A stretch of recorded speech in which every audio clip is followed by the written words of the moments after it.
Welcome to the Find Your Leadership Confidence podcast with Vicki Noethling. You are about to discover impactful lessons that help you grow as an individual, grow your confidence, and find the positive and good within you, so you powerfully and authentically become the best version of yourself. Be sure you visit our website at www.findyourleadershipconfidence.com. While you're there, subscribe to us via your favorite network. Now tune in, get ready, and enjoy the journey of emerging as a leader of exception in the 21st century. Welcome, everyone, to the Find Your Leadership Confidence podcast. I'm your host, Vicki Noethling, coming to you from Roswell, Georgia. The goal of this podcast is to bring topics and guests that will empower you to become that confident leader and take your business and your life to the next level. Today, I'm very excited to have with me Robert White, and let me tell you briefly about him. With over 1.3 million graduates from high-impact experiential training in companies he's founded and led, Robert White has been there and done that. He's lived and worked abroad in Japan, Hong Kong, Mainland China, and a total of 21 years.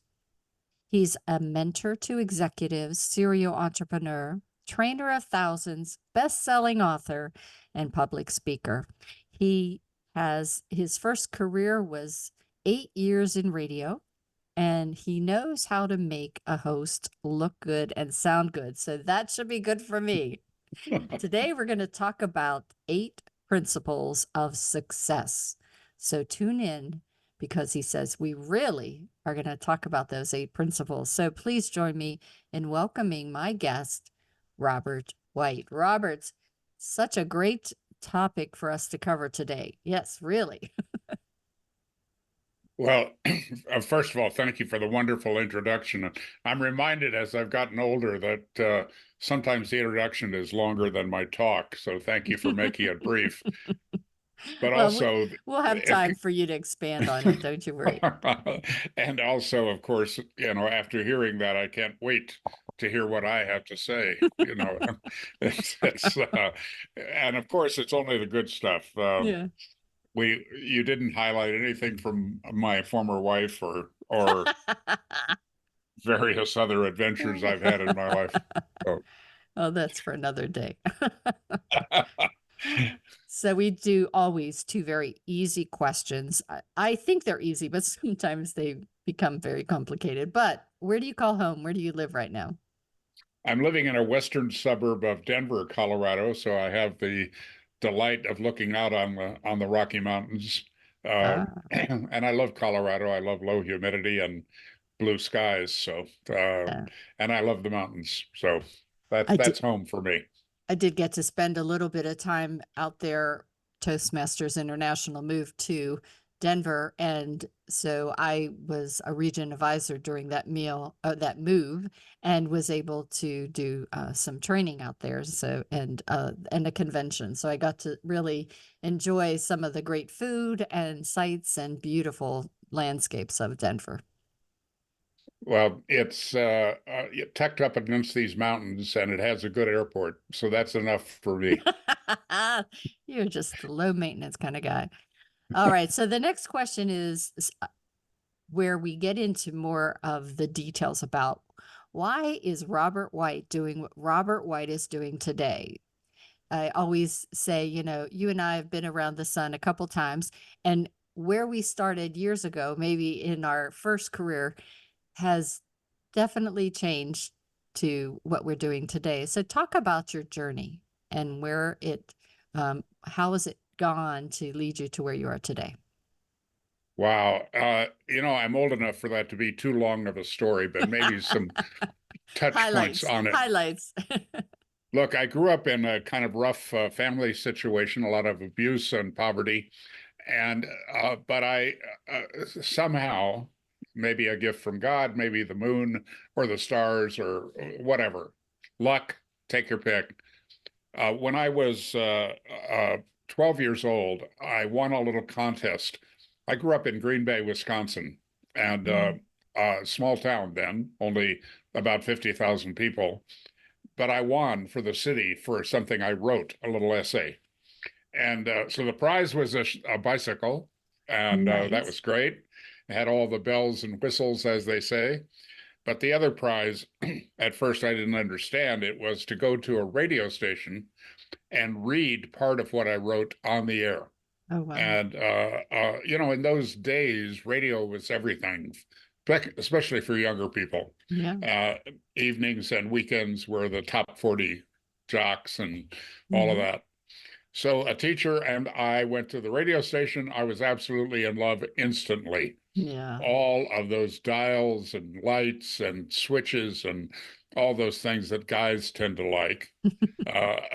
And the idea that there was this guy in this little booth reaching millions of people, or maybe not millions in Green Bay, but a A lot of couple. people, a lot more than I was reaching in my life. So I was just fascinated with the whole thing. And when I left, I asked if I would be allowed to come back and just watch what they do. And I don't know where that came from, Vicki. But that was the question. It's what I wanted to do. I knew it instantly. And they said no. There were insurance rules against having Mhm. a kid hanging around the radio station. And I was about to leave, and the receptionist stopped me and whispered, "Look, our competitor down the street has an open hall with glass walls, and you can go in there anytime and see how they do what they do." Oh, So I spent 2 years almost every Saturday at that radio station, standing in the hall. They had speakers there, and of course, the glass walls.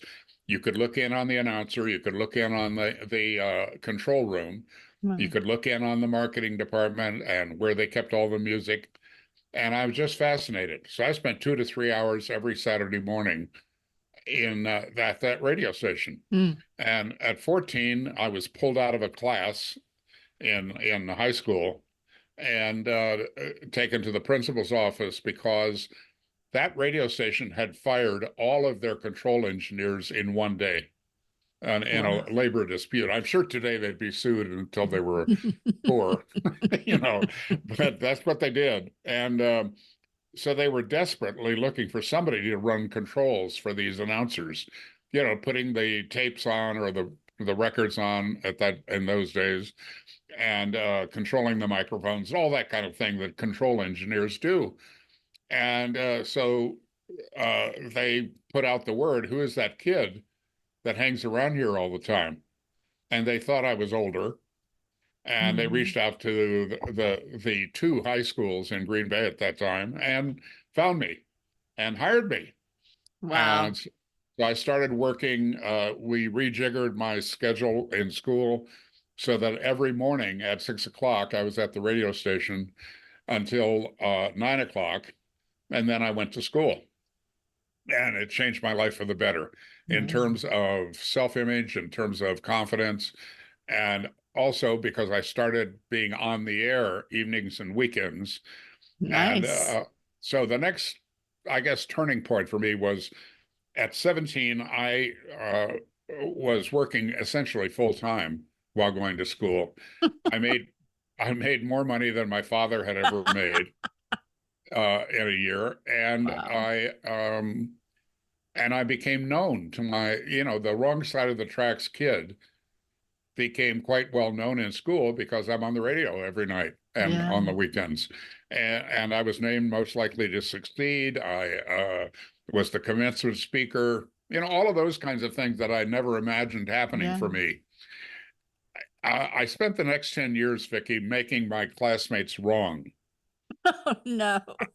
Yeah. I had an early marriage and divorce. I felt horribly guilty about it. I had experienced 3 heart attacks and had been told that I would not live past Mm. 35, Oh my and my gosh. little business was failing. Mm. And a friend of mine went out to California. By then I was living and working in Milwaukee, Wisconsin, and he went through one of the early human potential movement trainings called Mind Dynamics. And he came back. He was in a similar business to mine, And I saw everything in his life get better while he's telling me, you've got to go do this training. And I'm telling him, there's no way I'm going to Fruits and Nuts, California and do this crazy training. And then I'd ask him, well, what's it about? He couldn't tell me. Mm. And I said, well, it's about making more money because I need to make more money. He's, no, there's nothing about money.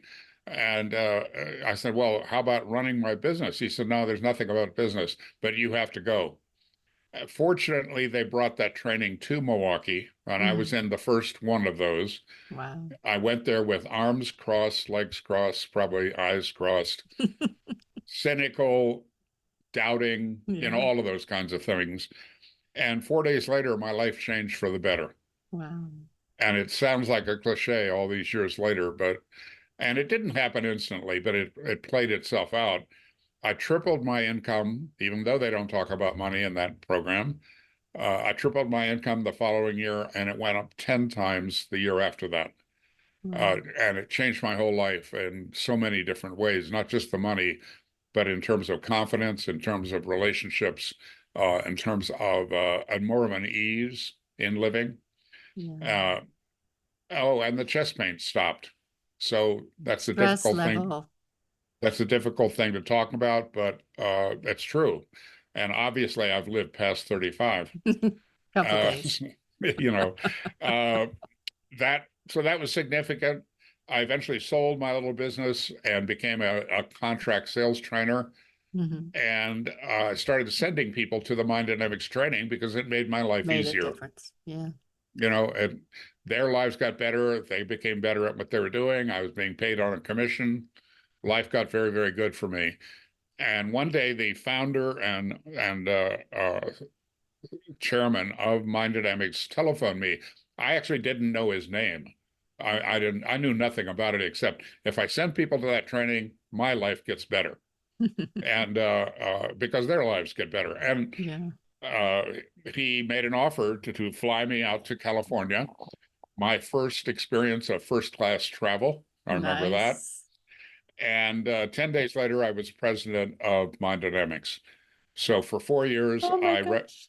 I worked for someone else for 4 years, but it was very entrepreneurial. I was given so much freedom to do whatever I needed to do because I ran the business of the business, and Alexander Everett, the founder, uh, handled the content, handled the public appearances, handled the spirit of the place, the climate of this place, the culture. Yeah. And an incredible learning experience. First 2 years kind of straightening out the US business, and the final 2 years running around the world, opening foreign subsidiaries of Mind Wow. Dynamics. So incredible experience for a young guy. And I said no to one country. I mean, we opened up in Italy, Germany, England, Finland, of all places, Copenhagen for the Scandinavian countries, and Australia. The one country that we said no to was Japan. It was too expensive, especially meeting room space. Yeah. Space is at a premium even today in Japan.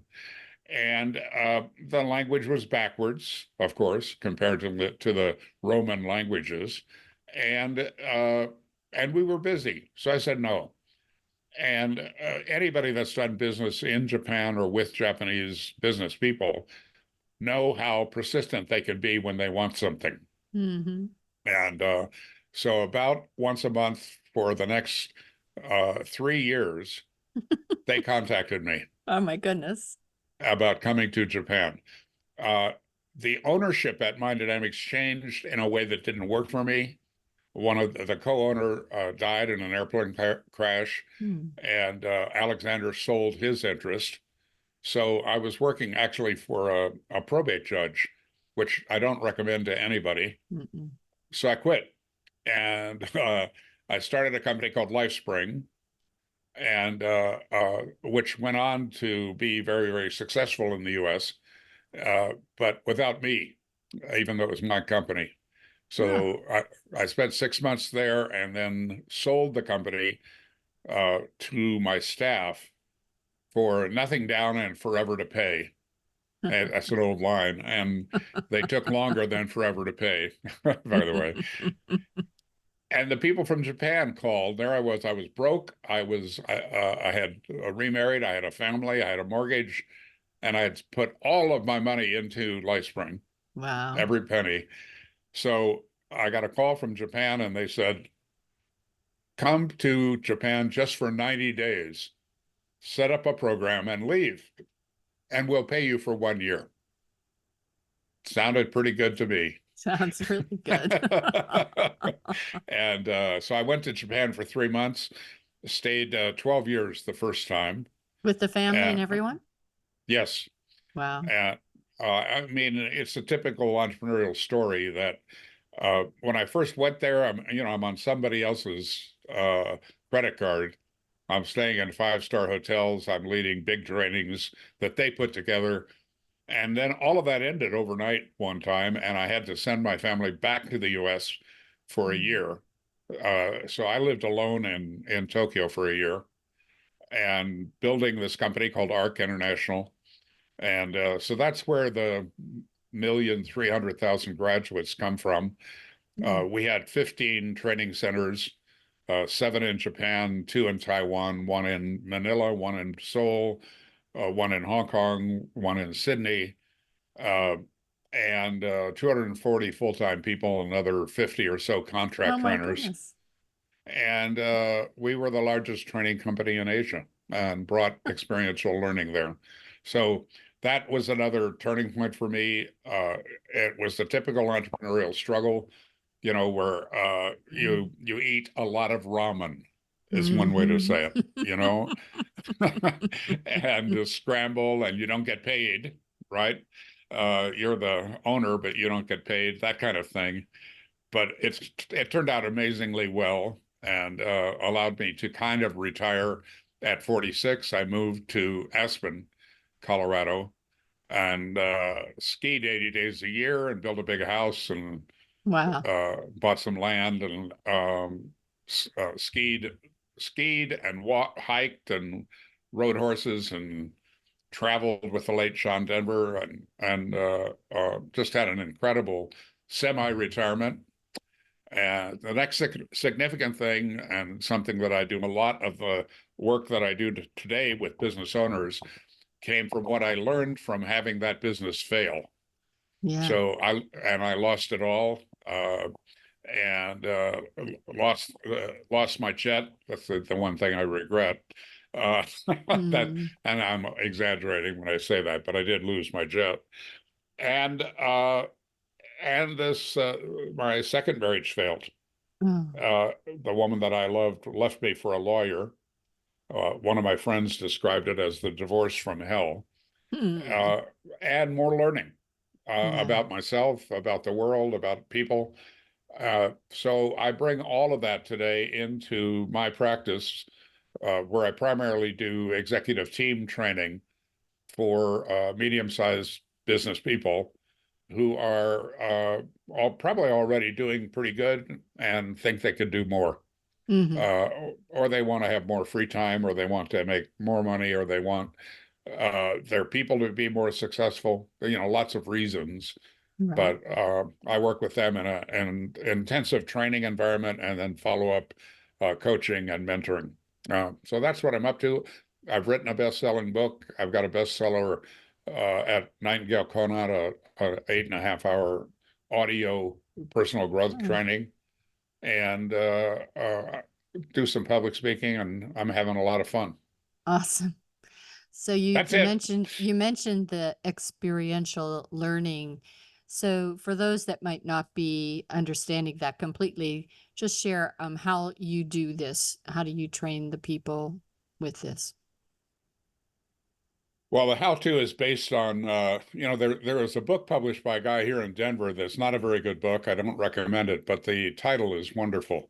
The title is "You Don't Learn to Ride a Bicycle from a Book." Yeah. You got to That is true. you got to get on the bike. So what we remember most and what has the most impact in our lives are experiences. Yeah. Anybody that's had a child, and particularly if you were present for the birth, I've noticed. Uh, I've been present for the birth of three of my children, and in one case, I delivered her. I Hmm. took 6 months of training. I guided her out. I clamped the Cut the cord. I cord. cut the cord, cleaned her up. All that stuff. Um, but anybody that's had a child knows about learning from experience, Mhm. because in that moment, everything changes, Yeah. and you never forget it. And uh, so what we do in the training room is we bring these kind of artificial experiences and make them real. Mm. So some of that are what's called dyads, one-on-one guided conversations. Some of Hmm. it's small group work. Some of it is learning games and simulations. Yeah. So we take what people think they believe and amplify it and blow it up right in their face, and then confront them about their behavior in the game. Wow. So that's an example. So it is a lot of truth telling and a lot of kind of rewiring the belief structure that we most often are unconscious about. We become more conscious of it, get it to have you take a look at it on whether it's functional or dysfunctional for you, because then Hmm. you have a choice. Yeah. So a lot of the training is about choices. It's about truth telling. It's about communicating openly and honestly, about participating at 100%. And that kind of brings us to those 8 principles that you and I talked about earlier. Hmm. Right. Uh, Right. what we've learned from them over the years. If you've got 1,300,000 graduates, that's like a giant That's a living good laboratory. database. you know, and so we've learned a lot from our participants about how Hmm. to have life work better. Oh my goodness. So you talked about earlier about your book, and that's living an extraordinary life. And you say that it contains bold promises. So how does the average Joe or June, I don't know, live an go from being ordinary to being extraordinary? Well, first of all, I think that we're all born extraordinary Mm. with potential and some contribution that we're supposed to be making in the world. And, you can ascribe that in religious terms or in simply spiritual terms or in terms of luck or of genetics. You describe it in a lot of ways. But if you think about most children that you experience, like in an airport, this seems to be where I'm experiencing children most often recently. Uh, they are filled with joy and they are filled with learning. They are filled Hmm. with excitement about what's around them. They're noticing things at an extreme level. And then you look at them by the time they're 12, that light starts Yeah. going out. And by the time they're 25, the light is out for Hmm. many, many people. Yeah. Yet at the same time, we have these yearnings, these desires, these things that we Mm. want. And we have a sense, so many people that I've spoken with over the years and worked with, they always had a sense that there was some contribution that they need to be making Mm. that would be rewarding, not just to them, but in the world. Yeah. And so that's the heart of developing an extraordinary person. It's getting them back to being 5 years old, getting them back to the excitement of learning and growth Yeah. and contribution and being noticed and all of those things. And so when we were starting to be successful in Japan, Vicki, uh, we had a 100% money back guarantee. If you did the training and you didn't get the value that you expected, we gave you your money back. Hmm. Well, I have 17 years of numbers, and those numbers tell me that 1.7% of all of our people that participated asked for a refund. Wow. Now, the cynics in my own company would tell you that some of those people just did it because they can manipulate the system. They get a free Mm. training. They Yeah. actually got a lot of value. But let's just say that somewhere around 1.7% didn't get value. So we managed that. If that number went up a little bit, we started looking at what we were doing. Yeah. And if it went down, we celebrated. Mm-hmm. And but I started noticing something else, and that is, it's the same trainer, it's the same material, it's the same room, and yet some people that came out of our training grabbed the gold ring. Yeah.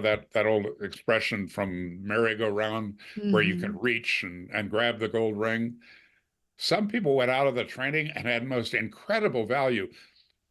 We had a Japanese guy do the training, and we didn't know who he was, but later we found out he was the driver of the only open wheel racing, the Indianapolis 500 cars. He was the only Japanese driver and sponsored by Honda, to publicize their engines, right? Mm-hmm. Um, the interesting thing about him was he never won. He never placed, even. He never was in the top 10. But we didn't know any of that. He was just a guy in the training. So he goes through the training and he wins his first race because it wasn't about the car. Yeah. This It is wasn't him. about his competition. It was about him. It was about Yeah. his doubt, his self-doubt, his Yeah. lack of confidence. He actually was a brilliant driver, Mm. and everybody knew that except him. He had to And I, believe in himself. and there are so many stories like that. Wow. I remember in my most recent stay in China from 2014 to 2020, uh, I was noticing these big billboards with this beautiful young woman. I mean, that's not unusual, right? Beautiful young women are used to sell lots of stuff, and Right. so Right. she's selling cars and cosmetics and fashion. It's all over Japan. So I asked the interpreter, "Who is that?" And she tells me, and then I investigate and I find out this woman was a professional tennis player, Mm-hmm. and she was roughly in the top 100, but not lower than that, or not higher than that, I guess would be the way to say it. Mm-hmm. And I found out that if you're at number 100 in the pro tennis tour, your life is hell. Mm. You are staying in budget motels, Right. rooming with someone else. You are carrying your own heavy bags. You are scrambling for free food.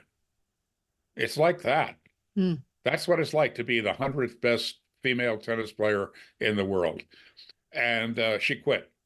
She got frustrated and she quit. And for 2 years, she went back to Shanghai in China. And there was a tournament after those 2 years in Shanghai. And 5 of her competitors went to her house and confronted her. And what they basically said was, do you realize you have the potential to be great? Not just good, but great. And yet you quit. That's unacceptable. They just took her on. They gave her an experiential training Mm-hmm. of truth, of honesty, and of Wow. caring, Right. that they cared enough to do that, and that they could see that in her. Yeah. And I think about in our lives, and particularly in our businesses, we often can see people in our companies, and we see them in that way, Yeah. that they could be great, but some things are stopping them. So that's kind of what I do today, is work with those people. But in this case, this woman and her parents had a lot to do with this. They mortgaged their house to fund her getting back into the game. Now, in any of those high level sports, if you quit for 2 years, it's over. No. But she's opted out of the Chinese sport system, and she got her own coaches. She got a nutrition coach. She got a flexibility coach. She got a skills coach. She got a mental coach, a psychologist. You're getting the message here? Yeah. And she's the only Chinese woman to ever win a major tournament. Wow. Now, she didn't do our training. I wish she would have. I would have Mm-hmm. publicized it everywhere. But she got the equivalent of that because she got confronted and she was able to hear it and Yeah. act on it. And she got the support of her parents, the support of other professionals on the tour, and she got great coaching. Yeah. So if we're talking about how to create an extraordinary life, the examples are out there. You know, Colonel Sanders, the famous story, opened his first restaurant at 65. Mm-hmm. The list goes on and on Right. of people that maybe they were getting ready for a long time, but they Mm-hmm. got their ducks in a row. They got things handled within themselves to the point where they could inspire others and build a business. Wow. So I'm very blessed in that I get to work with people like that. So you and I both work with people that are trying to be leaders in the 21st century. So when I started in leadership, it was mostly male dominated in leaders, and it was really how big is your hammer kind of thing. And my way is the highway. And so as we look at these 8 principles of success and we think about leadership today, why is it important that we think about the 8 principles, and maybe if you could just list those 8 principles for the folks? Well, the way that they got developed was that we were noticing these people that did grab the gold ring and were hugely successful. And Mm-hmm. so we asked ourselves, given that they went to the same training Yeah. and the same trainer and the same material, why were they so incredibly successful? And so we went and interviewed over 1,000 of them. I mean, we had some big numbers to work with. Right. And what we learned was that they had certain principles that they lived their life from. And they brought those principles into the training, and therefore they got more value than other people did. It wasn't about us. It was about Right. who they were being when they walked in the room. We originally identified 5 principles and eventually expanded that to 8 and then stopped. And we started at the beginning of all of our trainings. We'd say, here's what we've learned about success. Here are these 8 principles. And we would explain them. And then we would ask people to rate themselves on those principles. And I'm going to give people an opportunity to do that before we end. So to make this real, to make it Mm-hmm. really, really useful. And it made our trainings better. Yeah. And so, but the principles are things like, first of all, be clear about what you want. Yeah. You know, what's your vision and what's your plan to get there? And, you know, what do you want? An amazing number of people don't know what they want, Yeah. even already successful people. Mm-hmm. Another one is to tell the truth, Yeah. to be more open, more honest. Most of us think we're honest, but we tell a lot of little lies. Mm. When you get to the point of being rigorously honest, life tends to clear up for you and get better. To participate 100%. You know, we live in a culture today where too many people are spectators. They're in the Yeah. stands with an opinion about the people that are on the field playing the game. And I'm using a sports metaphor, but we could be talking about playing the game of success in business, Mm-hmm. playing the game of father or mother, playing the game of community activist, whatever the game is. Are you in the stands with an opinion, or are you on the field of play? Yeah. Are you participating 100% in the matter of your own life? One of the principles is to express yourself. Too many people are not too clear about what it is they have to say, and they don't know how to say it or write it Mm. or how to listen, all of the communication tools. Yeah. So expressing yourself is a big one. How about partnership, playing win-win instead of win-lose? Mm-hmm. What we learn in most of our culture is to play win-lose, even though we would deny it. Mm. But what if you played win-win? What if you Yeah. did everything in your life for mutual benefit? Of course, it has to work for you, Yeah. but is it working for the people around you? Is it working for is your success at business working for your family? Mm-hmm. That's a lesson I had to learn the hard way. Yeah. So things like that, those are the principles. Every one of them is something you already know and probably are not practicing Yeah. at 100%. So we help people do that, and in a way, it's to get back to the values your family taught you. Mm. That's what I always say. Get back to that golden rule, the platinum rule, even sometimes, Yeah, platinum do rule more sounds than, pretty. do more than you need to. Awesome. We could just probably talk for hours on this That's and true. various subjects. I'll have to definitely have you back so we can chat again some more. But it's time now for me to share my screen. And this is for those that are listening and watching. So if you're listening, you should have been taking notes the entire time, but go quickly and grab a paper and pencil. So I read the information. If you are, all this information will be on my findyourleadershipconfidence.com website, as well as my YouTube channel, Vicki Noethling. So please do subscribe. But if you are watching right now, go get that screenshot. If you're listening, I'm reading the website, and it is extraordinarypeople.com. That's extraordinarypeople.com. His Facebook page is his name, Robert.White1, and LinkedIn is Robert-White- and a bunch of numbers that if you just search Robert White, you'll find him. And we have here his picture on the screen so you can make sure that that is him. I'm going to turn it over to Robert to talk to you about the things that you'll find whenever you go on that website, a little bit more about some resources and tools that you can capture, as well as where he spends the most time on that social media platforms. So Robert, it's all yours. Well, I'm a big believer that everything really worthwhile starts in relationship, in communicating between people, and so that's where I start.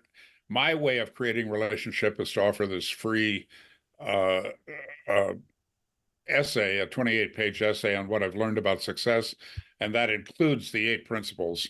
It also includes an opportunity for you to rate yourself and to select 1 or 2 to work on. You can't work on all 8 things at once, and most of us don't need that anyway.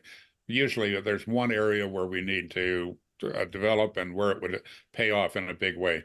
I do recommend, I'm big on saving paper and being environmentally responsible, but this is one case where I do recommend that you print it out and work on it with paper and pencil.